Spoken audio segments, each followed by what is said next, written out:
We actually brought together 7 counties.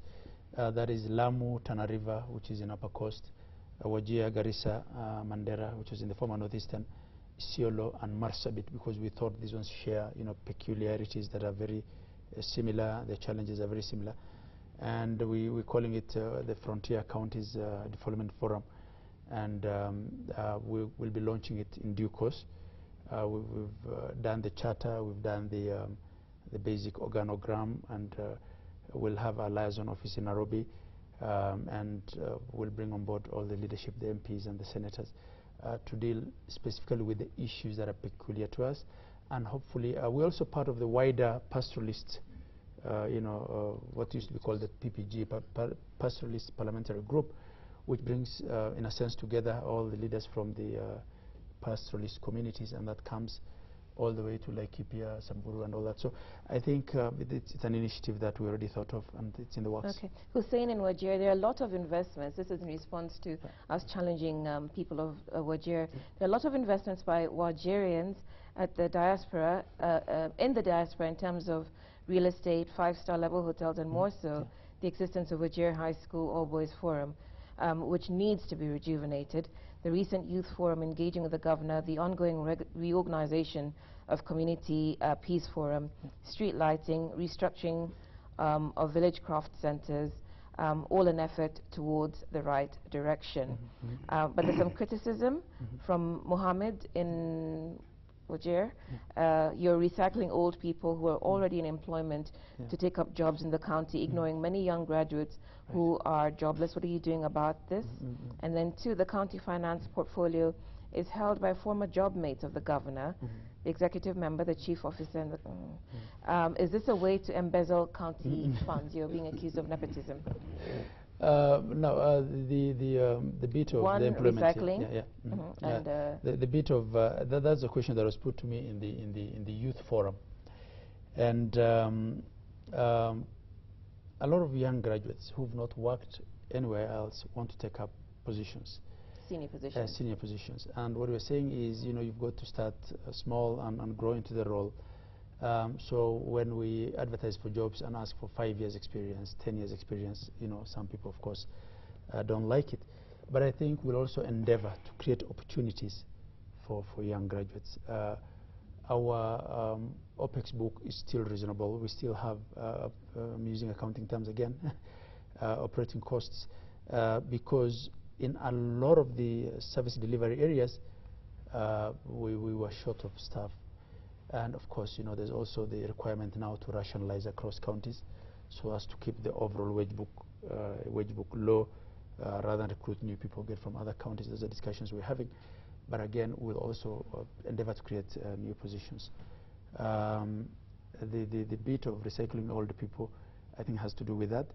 Other than maybe my advisors on peace and things like that, I don't have any retirees or any people. Right. Toilets and sanitation, because several people are asking about that, because apparently you use the flying toilet system in Wajir.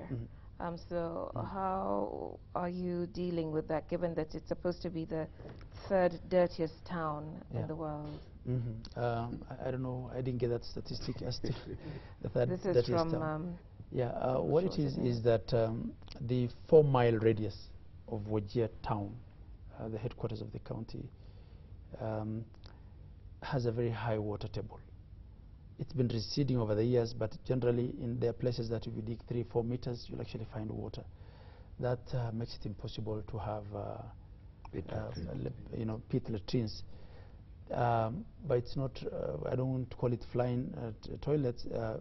Traditionally, what it has used is the bucket system, where actually there are soil men, we call them soil men, who have to empty those in a very crude way. There was an ambitious project that was started by the Ministry of Northern Kenya to try and do a sanitation system. It's now a department of, it's called Directorate of Northern Kenya under the Ministry of Devolution. There are design issues. It's not complete. The contractors left it halfway. We are having negotiations with the Ministry of Devolution and the Treasury to see how to complete it. Whether it will work or not, a lot of questions have been raised, but we first want to get it to its completion. And what that does is to try and move it to a place outside of the town. One of the ponds, because the treatment ponds were already done, actually punctured the aquifer, so water is gushing out, so it's having challenges.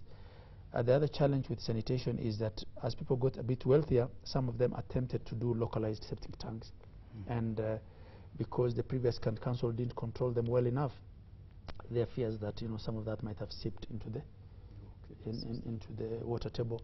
So we were having all sort of issues with sanitation, but again we are seeing what it is that we can do about it. Yes, but it's been like that for the last 100 years. Yeah. What do you do to attract? You said you are short of staff, Yeah. particularly professionals. What do you do? What can you do to attract people to come and work in Wajir? Right. Given But it those doesn't conditions, sound very pleasant. it doesn't. Yeah. Particularly if I am a professional, like I want to practice law, why should I come and open an office in Wajir?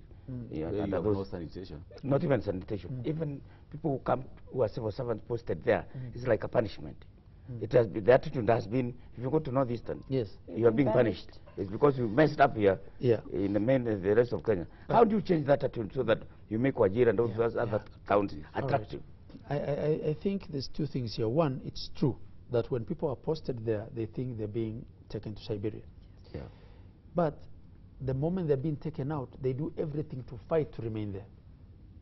So there's we also need to find out why what do they want to remain there. I think in the old system probably it had to do with maybe Magendo and corruptions and all that. Having said that, I think the people are also generally nice and cordial with all the noises that we make and the fights that we have amongst ourselves. They're very welcoming people, and the people who actually easy to live and trusting generally. So yes, because of that perception that it's a hardship area. And I wouldn't want to say that in spite of the whatever I said about the sanitation, that it's the third. I don't know where you got that report. That's the No, third. actually, well, I'm not sure where the viewer got it from, but somebody else referred to that, talking about some headline that called it the dirtiest metropolis. So clearly there is something. I think the sanitation issue is a challenge, and we're trying all sort of things. We're also trying something called eco-sun toilets, which is toilets that convert the waste without having to be carried into manure and wherever. So we do, there's things that we're doing, but again it will require a little bit of investment, and this is why actually even this week I was discussing the same with the PS for Treasury. Can we find money from national government to try and see how to complete this sewage project? And he's listening. So how do you attracting people for the areas that we really need to attract people in, things like, for instance, healthcare at the higher levels, for instance, the doctors. I'm making an undertaking to pay them better, than what they will be paid in the rest of the counties as a hardship allowance, in recognition of the fact that it's harder to keep them there, than especially in the formative years. So I think, but once you get there, chances are that you will want to stay. Maybe you should come. In today's newspaper, Okay, we'll take up your we have there are complaints that the county governments are not paying civil servants who are taken there by the government. Yes. In other cases, they are slashing their allowances. Yes. In other cases, they are rejecting them. Yes. And that is a problem. Yes. Probably you can tell us what is happening. Right. I saw I think there's also something in the media 2 days ago about that, and I actually specifically called my person on the ground because I was still here for the IBEC, and I asked him, what is this issue? And he said, look here, the list that we got, apparently there are complaints that it did not capture all the allowances, because again, we are not, for the devolved functions, by law, we can't make them any worse off than they were. We can only improve. So, and I don't think any county has start looking at the organogram and seeing what improvement. All we were doing was to reimburse national governments for the salaries paid, and now what we're doing is to pay them for the first time. There will be some teething problems, I suppose, when you're doing it for the first time, but it's a matter that's to be consulted between the national government, Ministry of Health, and ourselves, because we're getting the lists as given by them and paying.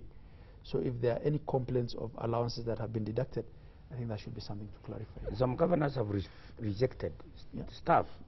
In fact, I was told in one hospital, a government hospital in Bomet, all staff who are not from there, they were thrown out.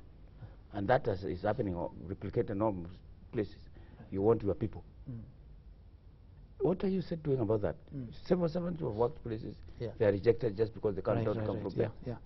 Again, I can't speak to that specific issue, and I'm surprised about it because Bomet is where my chairman comes from, and I don't think he'll do something like that.